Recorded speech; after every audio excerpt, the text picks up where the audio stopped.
So tonight I wanted to share some observations. Stacy gave me a pretty open-ended brief, and she said, talk about whatever you want to talk about. And I figured that what would be useful to you guys were some pretty general observations that I've made over the course of 2+ decades working in the nutty ad agency business. And so that's why the title of my presentation is 10 Pontifications of an Ad Agency Veteran. Of course, veteran is a euphemism for old fart. So if you could, I wanted to ask real quick, if you were born after February of 1996, please raise your hand. Born after February of 1996, so a good chunk of you. So that's when I entered the business. You all are going to be the judges of whether my observations are important, have merit, or have any merit at all whatsoever. And I have a feeling that some of you may disagree with things that I say, and that's okay. I love a great debate. You can ask my wife, who's sitting here in the front row.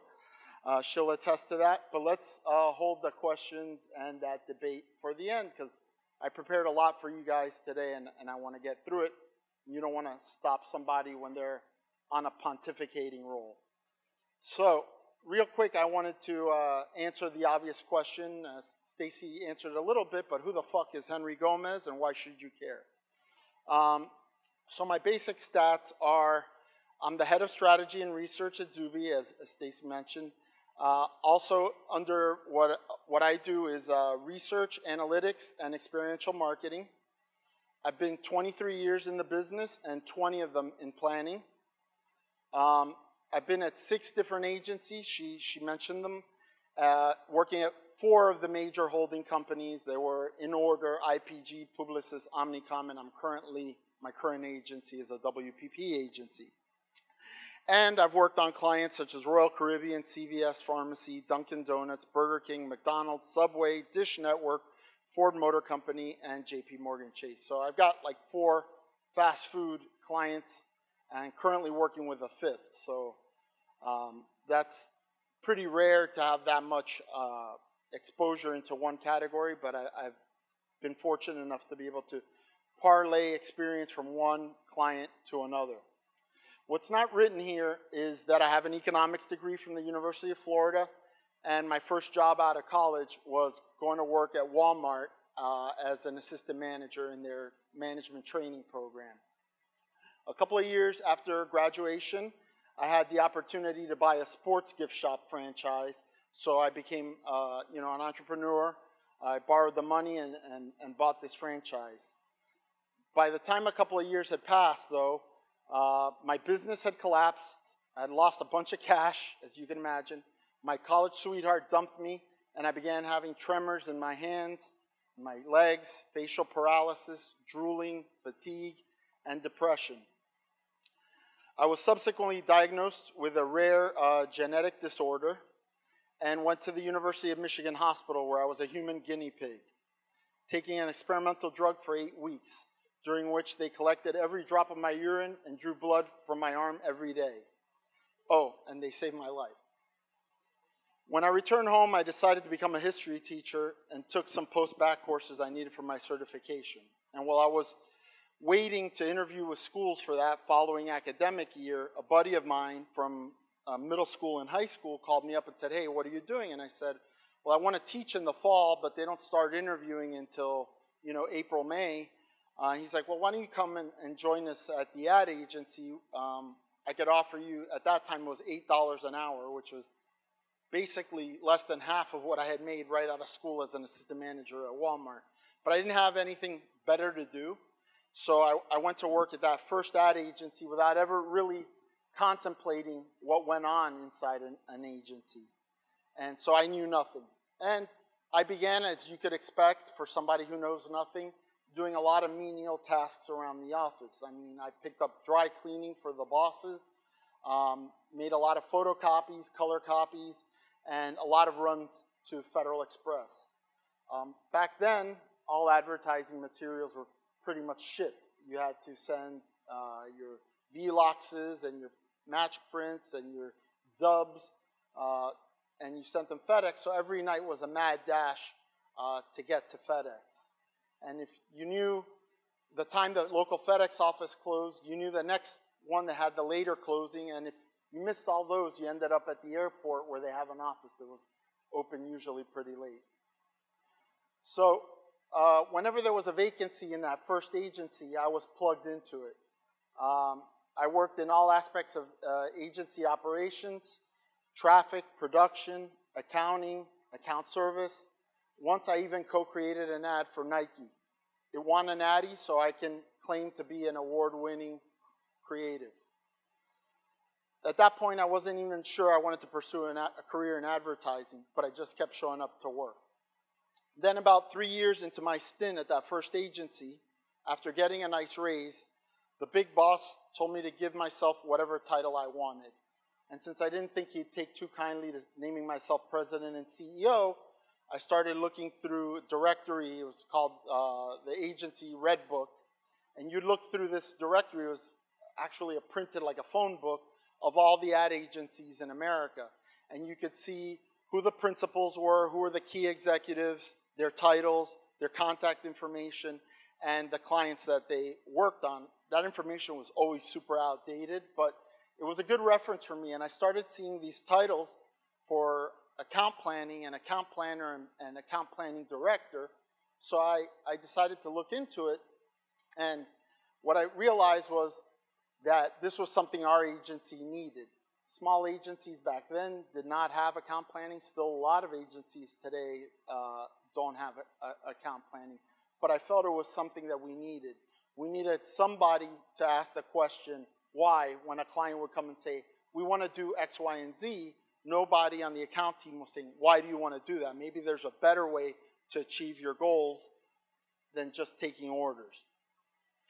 So finally, I decided that I would name myself planning director, having never planned a day in my life, and slowly self-taught myself about account planning.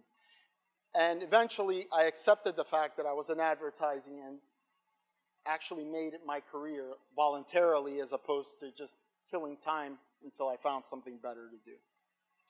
So I did want to talk real quickly about Zubi, the agency that I'm at, because I'm very happy to be there right now at this stage in my career, and a lot of good things are happening there. So Zubi was founded by Tere Zubizarreta, which is why Zubi is kind of short, and she was a Cuban exile and a housewife. And her story is, her husband came home and said that the business he was trying to get off the ground had failed, and so she had better go out and find a job. And so she went out looking for work, high school graduate, and the job that she found was as a receptionist at an advertising agency called McCann. And the job was as a receptionist. She often told the story about how she got that first job, and she says, I answered most of the questions with, I don't know, but I'll learn. And it was that eagerness to learn and really that ballsiness that got her the job and made her the person that she was in advertising. Today, Tere has passed. She passed in 2007, but she was inducted subsequently into the American Advertising Hall of Fame for basically her role in pioneering multicultural advertising, specifically Hispanic advertising. So we're very proud of the fact that we work at an agency that was founded by a Hall of Famer that basically shares that distinction with the giants of the industry, people like Leo Burnett and Bill Bernbach. So we were founded in '72, and one of the things that was interesting, and I did a lot of research on the agency because we just relaunched our agency with a new business vision and a rebranding. But one of the interesting things that I found out was that the people that encouraged her to start her own agency were the brothers Boguski.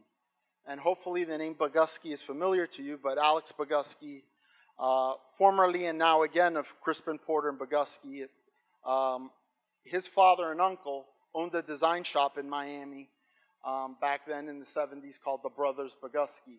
And they were the ones that encouraged her to open her own agency. Of course, they were doing a lot of design for her at the agencies that she was at and the time that she spent on the client side. So we were acquired in 2017 by WPP, and our niche, or where we envision ourselves in the business, is growing brands through segment marketing. So we really dedicated ourselves to Hispanic advertising since 1976. When she founded the agency, it was founded as a real estate advertising, designing brochures and logos and stuff for local developers. But if you know anything about Miami, you know that the real estate cycle here is boom bust. And so at one point in 1975, it went bust, and she got left holding a lot of receivables and a lot of payables.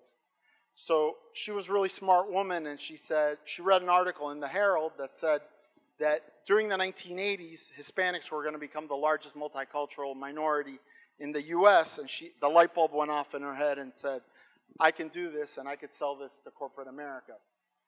So today we're pivoting again. We're not abandoning Hispanic, but Hispanic is going to be one of the arrows in our quiver. We're also looking at other growth segments, whether they be behavioral, lifestyle, multicultural, geographic. It doesn't matter. Really our niche is to continue to work from the formula that she established, which is find untapped growth and bring that growth to blue chip clients. So we're full service, which is a very rare thing nowadays in ad agencies. A lot of ad agencies had their media departments cut off and spun off into separate groups.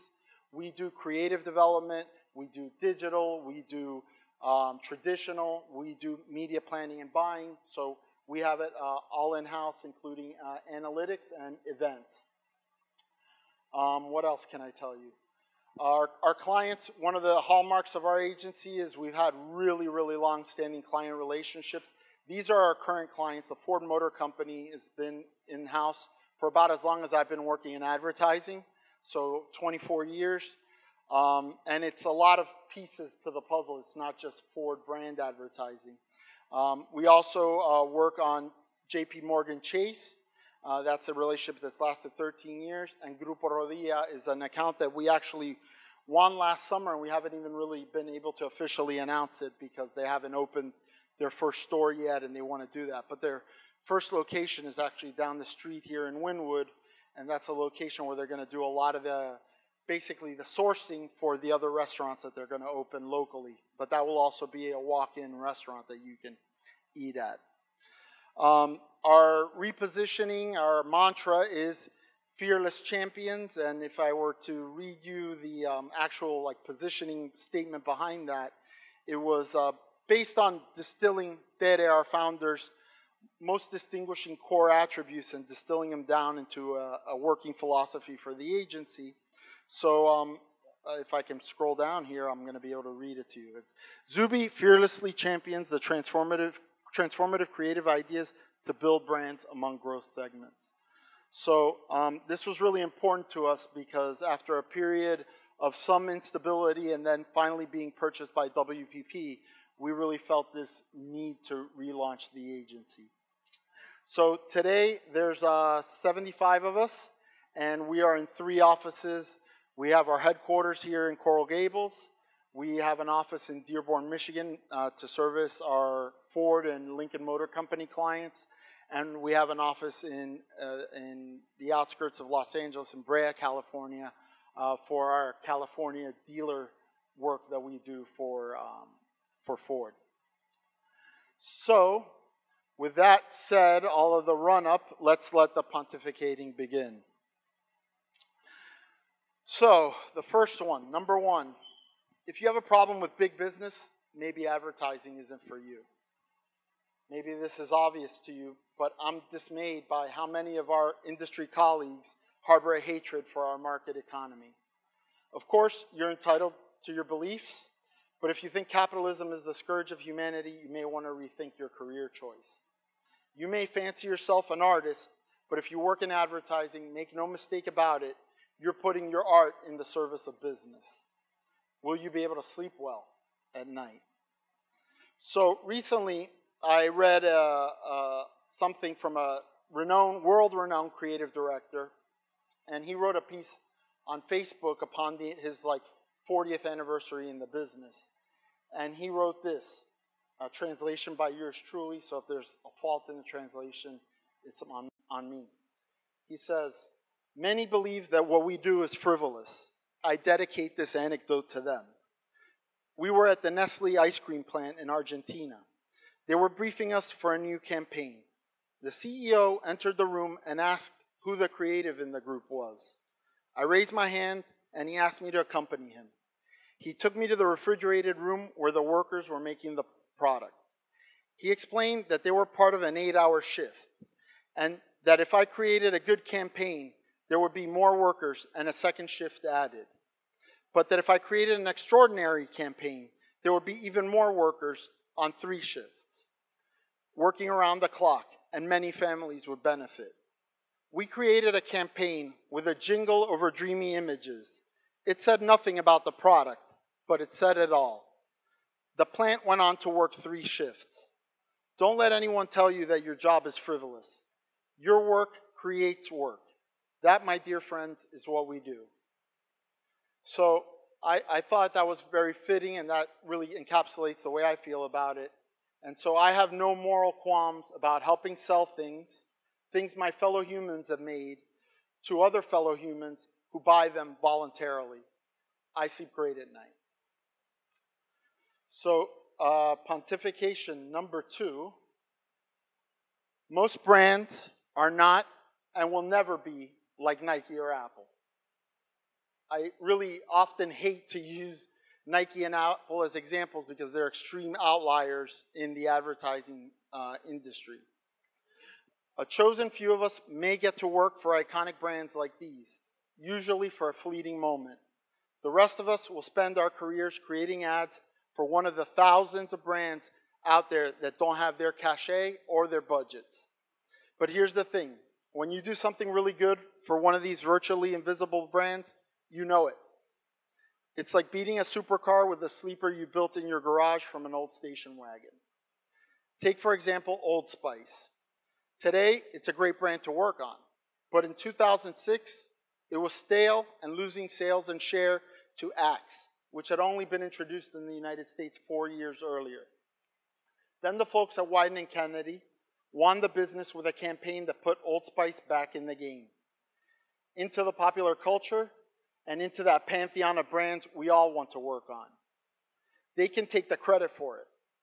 Our job is to keep toiling, selling our clients ideas that move their brands from the oblivion of being unnoticed by customers to being recognized on store shelves, being desired, and ultimately being purchased.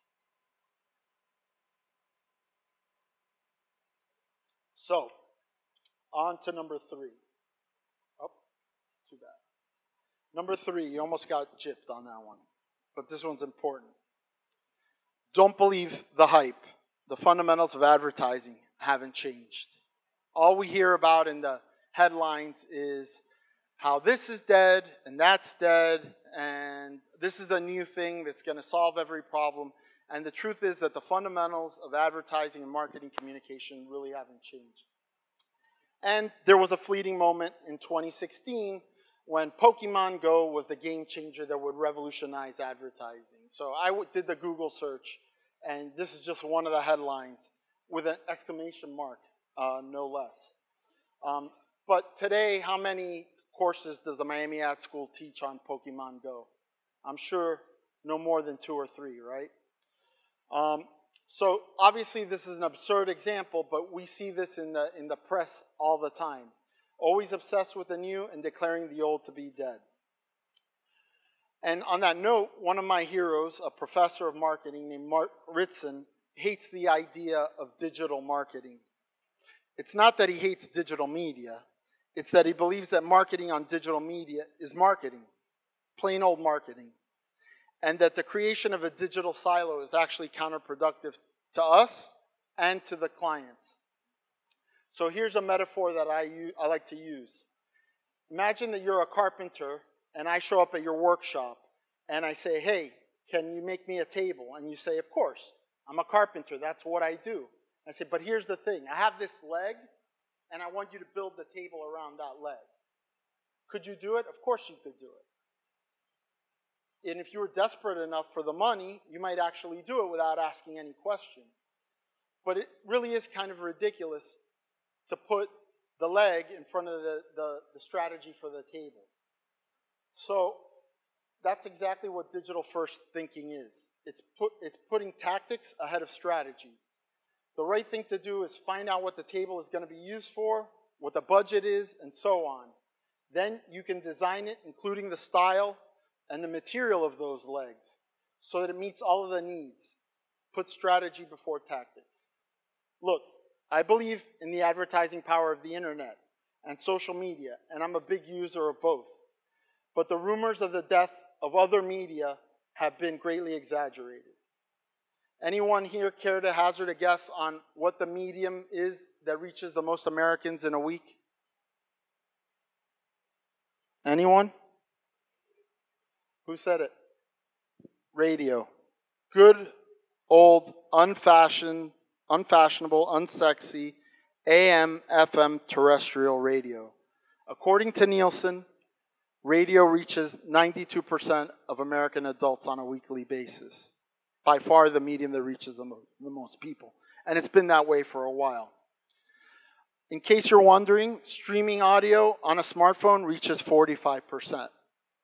But here's the thing. It's not about either or.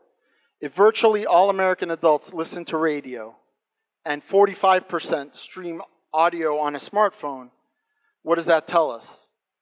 It tells us that people listening to radio are also streaming on smartphones. So people are adopting new forms of media, but not necessarily or fully at the expense of other media. Besides, I listen to streaming radio on a smartphone, and you know what? The advertising on there sounds remarkably like radio advertising. And I watch YouTube at home. In fact, most of the TV I watch nowadays is YouTube channels with stuff that I'm interested in. And the advertising on there looks remarkably like TV advertising. I recently heard a brilliant quote that said, TV is not dying, it's having babies. And that's what it is doing. So the vast majority of people are either ambivalent about advertising or hate it. But the implicit bargain between people and advertisers hasn't changed at all. People want entertainment, content. And if an advertiser is willing to subsidize it, they're usually willing to tolerate advertising. Don't believe me? Just wait until Netflix rolls out a basic tier that's ad-supported. Many of you may think that'll never happen, but I think it's inevitable. Why? Because content is expensive. It's expensive to produce, and it's not getting any cheaper. Do you want to pay for it, or would you like Crest toothpaste to pay for it? Another of the unchanging fundamentals of effective advertising is an integrated approach. It's been proven that campaigns executed in two media are more effective than single medium campaigns, and that three media campaigns are more effective than two media campaigns. Somehow we've forgotten this in our digital first fervor. Learn the fundamentals of advertising and marketing. They'll serve you well as technologies change. Great ideas are great ideas regardless of the medium. Think strategy before tactics. Think ideas before tactics. So, number 4. What you say in advertising isn't as important as how you say it. You may be blissfully unaware, but there's a raging debate going on in marketing right now. It boils down to whether differentiation or distinctiveness should be the goal for brand marketers. For the uninitiated, this sounds like an argument about semantics, because different and distinctive really are pretty much synonyms. And if you go to Roget's thesaurus, they'll probably come up as synonyms. But they have come to mean two very different things to marketers. Differentiation means real functional differences between products or brands. Distinctiveness refers to differences in how products or brands are presented to consumers. For decades, the preferred approach for marketers was to develop unique selling propositions and communicate differentiation to consumers using persuasive arguments, with the idea that they would be rationally attracted to those points of difference. Then, in 2010, Oxford University Press published a provocative book by a marketing professor, Byron Sharp. The ideas in the book were a synthesis of a new line of thinking based on analyzing decades of consumer buying data and backed with empirical evidence. Now, I just spent several minutes telling you about how the principles of advertising haven't changed at all. So what gives? Well, it's my opinion that what makes for effective advertising hasn't changed, but rather our understanding of what makes it effective is what is changing. As an example, I want to take the 1959 ad that DDB created for Volkswagen, the Think Small ad that hopefully you've all seen. Ad Age called this the greatest ad of all time. So I want to talk about it a little bit. Back then, the Beetle, or the Volkswagen car as it was known back then, was truly differentiated. It was small, it was round, it had its engine in the rear, and it was air-cooled. Cars of that time were behemoths that had water-cooled engines in the front. Everyone remembers the headline and the small Volkswagen in the upper left-hand corner, but let's analyze the entirety of the copy. Think small. Our little car isn't so much of a novelty anymore. A couple of dozen college kids don't try to squeeze inside it. The guy at the gas station doesn't ask where the gas goes. Nobody even stares at our shape.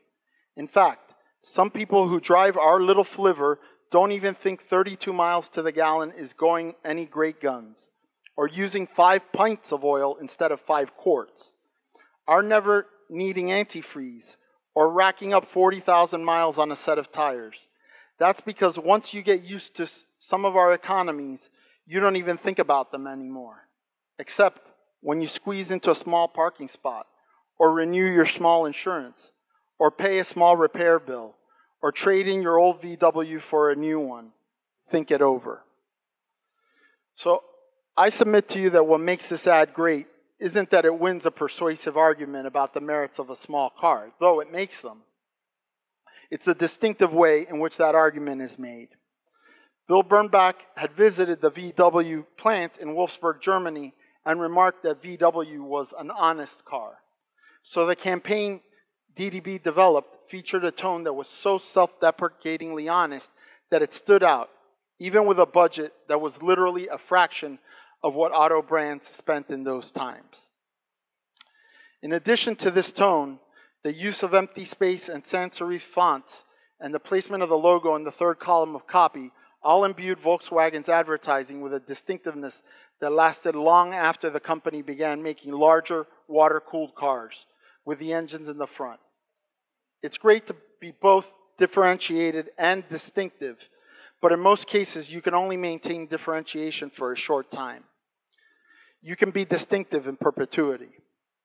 Most fast-moving consumer goods that advertise heavily have virtually no functional differences from their close-in competitors. If you saw the Think Small ad while flipping through the pages of Life magazine in 1959, you would notice it because it had impact, and soon you would instantly recognize VW's style, never confusing it with another brand. Said more simply, distinctive brand, that's what Professor Sharp calls mental availability. Said more simply, distinctive brands are easier to remember. It helps, of course, when that distinctiveness is likable. The DDB campaign made VW likable, and that was no small feat for a German brand, a car that had Hitler's fingerprints on it just 15 years after the end of World War II. To my earlier point, the fundamentals of advertising haven't changed. And in fact, this debate has been going on for more than 6 decades. In the 1950s, if you worked at Ogilvy and Mather, you received a handbook, and Rule 2 for copywriters was, content is more important than form. What you say in advertising is more important than how you say it. So the exact opposite of what I have here. But contrast that to what Bill Bernbach thought. He said, why should anyone look at your ad? The reader doesn't buy his magazine or tune in his radio and TV to see and hear what you have to say. What is the use of saying all the right things in the world if nobody is going to read them? And believe me, nobody is going to read them if they're not said with a freshness, originality, and imagination. Distinctiveness alone doesn't sell a product, but it does make the product stand out in a crowd. As a more current advertising legend, Dave Trott says about advertising impact, you might have the most convincing argument in the world, but if I don't hear it, nothing can happen. As you can tell, I side with Bernbach and Trott, but to be fair to David Ogilvy, he's the guy who put an eye patch on the model for Hathaway shirts, inadvertently creating one of the most distinctive campaigns of all time and selling a shitload of shirts. Today, the first things a newly hired agency proposes are a new logo and tagline, trashing the distinctive assets the brand has spent years and millions of dollars trying to create mental availability for. And clients go for it because they love new things. And my dear friend Pikachu can attest to that. Don't be so quick to recommend abandoning a brand's distinctive assets. In fact, bringing back old ones people still identify the brand with can be a winning strategy. Something I admired about CPB, Crispin Porter, and Bogusky's time when they handled Burger King was that they readopted the brand's old "Have It Your Way" tagline, giving it new legs and creating new distinctive assets like the King character, and a distinctive tonality that was all their own. Then, for several years, BK lost its way, but more recently, under CMO Fernando Machado, who's one of the board members here at the ad school, the brand has readopted the tagline, shortening it to "Your Way" and brought back the King, among other things. So, let's see. Number 5. Not all brands need to save the world. It's still okay to do something useful and do it well. I love brands like Tom's Shoes that have a purpose to do good. But too many brands are falling all over themselves to adopt a purpose, and it's not a good look. You may remember the Audi spot from the 2018 Super Bowl. It was called Daughter, and it was beautifully shot and voiced over by George Clooney. In it, Audi pats itself on the back for gender equality. The problem is that Audi is a proven liar. See, back in 2010, Audi had another Super Bowl spot that promised big things. That time, it was Audi's commitment to the environment. The Green Police was a slapstick vision of a dystopian future in which Americans will be harassed by environmental cops. The exception, of course, being the lucky drivers of Audi's clean diesel technology. Here's the rub. Audi's part of Volkswagen Group, and its supposedly clean diesel cars were also implicated in VW's 2015 diesel emissions scandal. So while Audi was touting its environmental commitment, it was cheating emission standards, all under the tagline, if you can believe this, truth in engineering. Not only that, new revelations about the cheating extending to Audi's gas-powered vehicles were still being made well into late 2017, when the clients at Audi were no doubt evaluating and approving the Daughter spot. Just a few days ago, in his regular column for Marketing Week, Professor Ritson wrote, "Adult brand managers want to promote a brand purpose of relieving societal friction. Consumers just want to stop the buttock chafing when they go to the gym." So unless the brand you're working for can truly deliver on a deeper brand purpose, don't try to force fit one.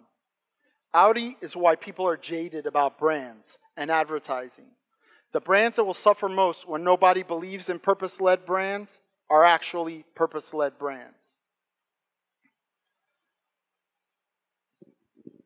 Pontification number 6. Your first idea won't be your best idea, so don't fall in love with it. I'm a big fan of stand-up comics, and by that I don't mean that I watch a ton of stand-up comedy, but I am fascinated with the craft and the life, with the business and the process of writing and performing stand-up. In my observation of stand-ups, I came across an interesting nugget that applies in the advertising business. I can't remember the comic who said this, otherwise I'd give him credit. But he said something like, in an interview, he was talking about the joke writing process, and he said something like, when something noteworthy happens in the pop culture or politics, a comic will come up with a joke. But that first joke is pretty much the same joke every other schlepper might come up with. So the comic keeps thinking about it. The second joke he comes up with is a better and more personal spin on the first joke. But usually, after some time, a third joke will emerge, almost out of nowhere. It's a truly original joke about something everyone is talking about, but fits within the style and tone of the comic. It's qualitatively a better joke than the first or second joke he thought of. I believe creativity in advertising is pretty much the same way. It's an iterative process. What's going to separate you from an average creative is how willing you are to keep asking yourself, is this really the best I can do? Oftentimes, an idea you love will be challenged by others. Maybe the account team at the agency you're working at. Maybe the client. Now, I'm a realist, and I know that 90% of the time, such feedback is actually harmful to a good idea. But I've also seen instances where the initial rejection of an idea resulted in a superior one. Not because the feedback was great or because you went back and did what the client said, but because the rejection gave the creatives more time and, more importantly, afforded them the opportunity to look at their idea from another angle. This happened to me recently with a brief. After thinking about it and discarding an idea, I wrote a perfectly good brief for a new-to-me client. I was happy with it. The creative thrust of the brief was built on my unique interpretation of the data I was given. The client got lost in my idea. He didn't get it. I didn't have enough rapport with him to sell it to him on the phone in the allocated 30 minutes. So I was forced to take another bite at the apple. I flew to meet the client and walked him step by step through the data. But before that meeting and having built up my case for the brief, I came up with another angle that I liked even better than the brief I originally presented. If I were a stand-up, you could say the client never heard my first joke. I told him my second joke and he didn't laugh. Then I came up with a third joke that was hilarious. And I have to recognize that while I really wanted to sell that second joke, its rejection led me to something better. Epilogue. He didn't laugh at the third joke either. But you know what? Sometimes it really isn't the joke, but the crowd. Number 7. To make great ads, you have to empathize with the people you're talking to. I recently read a piece by an accomplished creative director who's been at Leo Burnett for 22 years. In it, she tells the story of an assignment early in her career on which, in her own words, she flat out failed. The president of the agency told her work sucked, and her boss had to come in and save the day with a brilliant idea. Years later, she realized that she failed because she didn't have any respect for the target audience. The assignment was for Always Maxi Pads, and this young creative was a tampon woman. She didn't identify with pad women. She had contempt for them. This is according to her. According to her confession, her real sin was in failing to empathize with the target. If I can get this thing to work, it will be brilliant. If I can get my cursor to appear. Bear with me. My trackpad is not responding. Great. Hold on. This always happens, right? There'll be forgiveness tomorrow in your presentations. So she didn't identify with them. She had contempt for them. According to her confession, her real sin was that she didn't even try to identify with them. And in that way, that's a lesson for all of us. Our industry is myopic. Just one example is our obsession with youth. About 10 years ago, all the hype was around millennials. By the way, generational theory is unscientific bullshit. Millennials are not a true segment. 80 million people in America do not share a homogeneous set of values and behaviors. But I digress. Now all of the hullabaloo is about Gen Z. Here's a little fact for you. According to the Census Bureau, householders 55 years of age and older account for 80% of the net household wealth in this country. Another fact, the median age for the purchase of a new vehicle in this country is, what is it, Rebecca? 50 years old. You may not own a car, and you may think cars are on their way out. but last year 17 million new vehicles were sold. And it was roughly the same the year before. And these are all-time highs. Our agencies are diverse in the way we've all come to accept the term diversity, but they aren't diverse in terms of values and beliefs. We have to be able to shed our skin and see the world the way our audience sees it. We have to understand what makes them tick and empathize with their point of view, even if we don't agree with it, even if they are old farts, or Republicans, or gun owners, even if they're unapologetic, meat-eating, cisgender hicks from flyover country, even if they're pad women. The thing that struck me most about the anecdote about always maxi pads was that just a few weeks earlier, a colleague of mine at Zubi, who spent 15 years at Leo Burnett in their Hispanic arm, Lapis, had worked on an always assignment too. And it was a dude. And so the research said that the chief complaint from pad women was irritation. So to empathize with the audience, he and his planner, who was also a dude, wore pads in the most sensitive part of the body they could think of, the fold of their groin here. And they wore them for a week, even changing them every 4 hours. So the moral of the story is, you can't be afraid to wear a pad. Number 8, curiosity and randomness are the mother and father of creativity. This is closely related to number 7. I have 11-year-old twins, a boy and a girl. My wife and I recently took them to the Science Museum.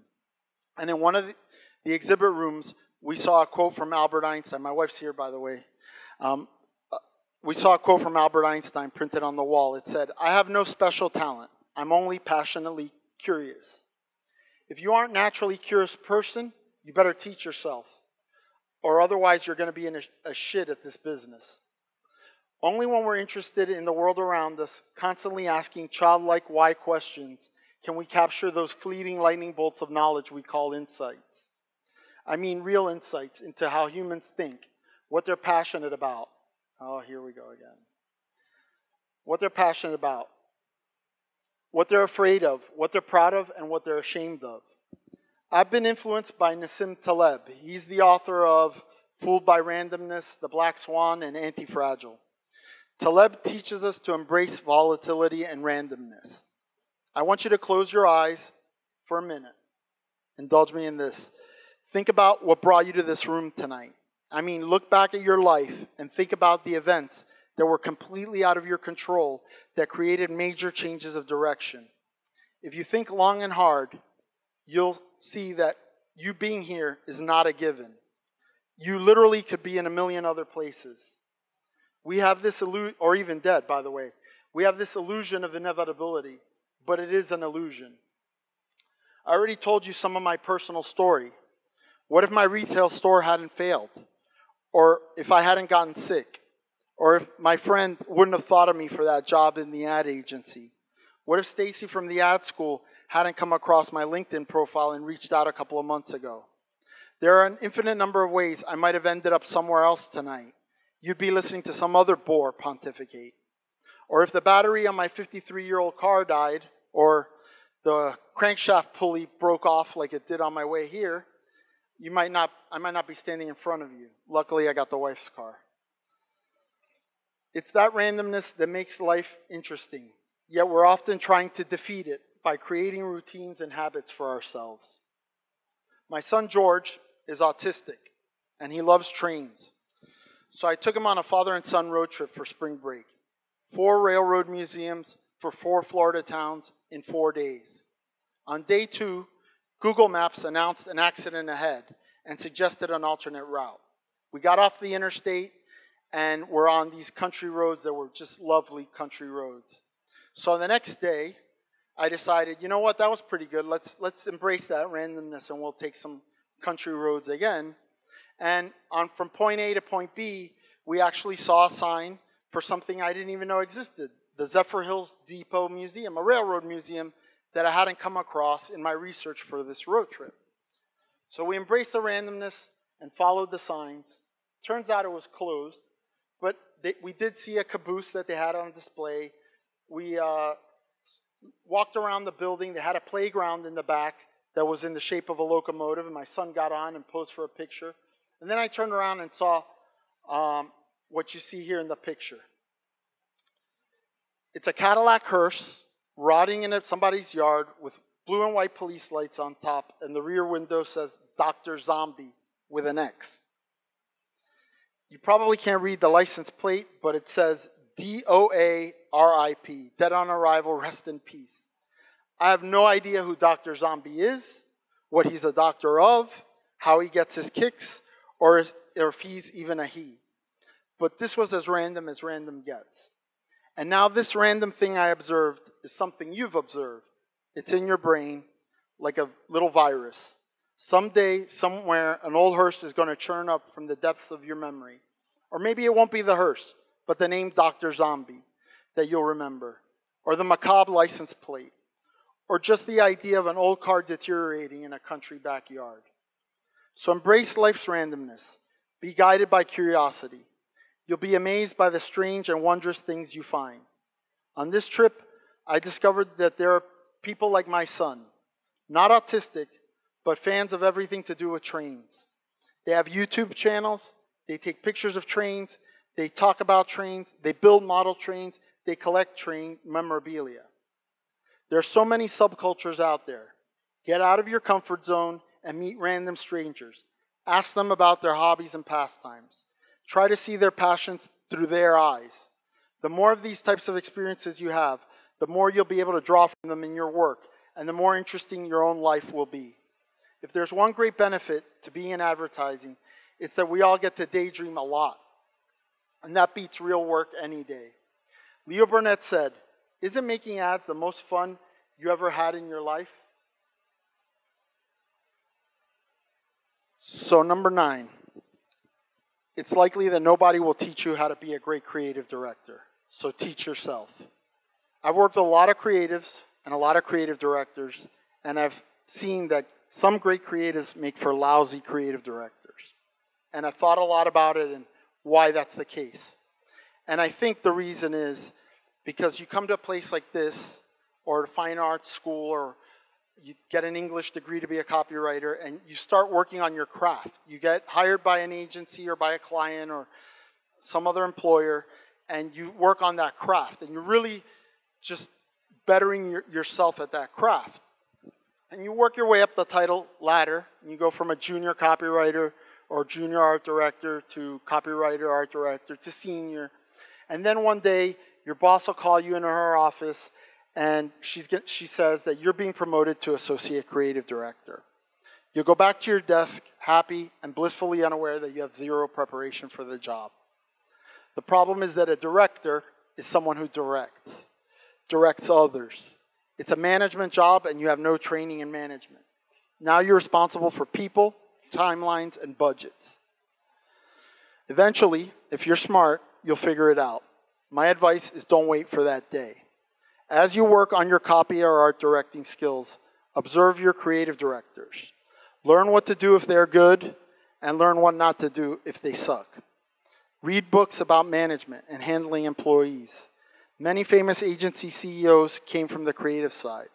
The aforementioned Bill Bernbach, David Ogilvy, and one of my favorites, Keith Reinard, all came from the creative side. If you want to be an agency leader, learn leadership and business. Also, just because nobody is likely to teach you how to be a great creative doesn't mean that you can't teach those that follow in your footsteps.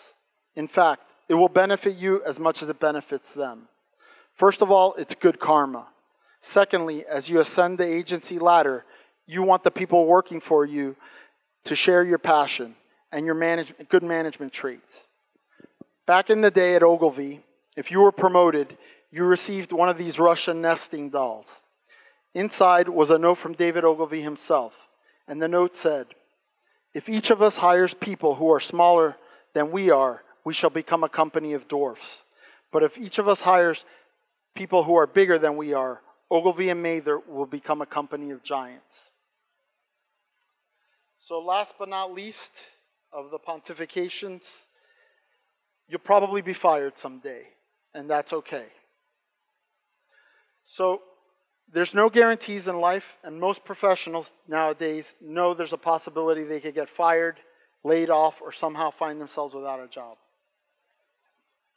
But in our career choice, in our industry, it's virtually certain that we're going to get fired someday, because our industry is so much more volatile. Last week, Leslie Bilby, the Chief Strategy Officer at Hill Holliday in Boston, someone who I worked with when I was at that agency, had a piece in Media Post about the state of the agency business. In it, she says that of the people that left her agency, Hill Holliday, in 2018, 48% of the people who left voluntarily left the industry altogether, opting for a different career path, typically on the client side. Most stated they were unnerved by the pace of change, the instability, and the lack of security that the advertising industry could offer them today. In an ad agency, there are a million ways to die. Your agency loses an account, you get laid off. Your agency principal blows money on stupid shit, it could go out of business. You fuck up, you're fired. You don't get along with your creative director, bye-bye. It happens. Accept it, don't live in fear of it. At one agency, I showed up to work one Friday and there were no paychecks.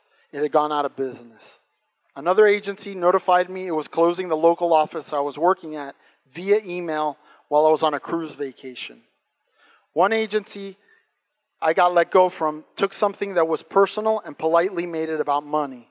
And another took something that was about money and rudely made it personal. But one door closes and another opens. But for it to open, you have to stay prepared. Keep your portfolio up to date. Maintain a high profile. Continue educating yourself, adding skills and credentials. If possible, be prepared to move where the opportunities are. Whatever you do, don't stress about it. It has always turned out okay in the end. It has for me. And I think that's a pretty good note to end on, so thank you for your attention and your patience.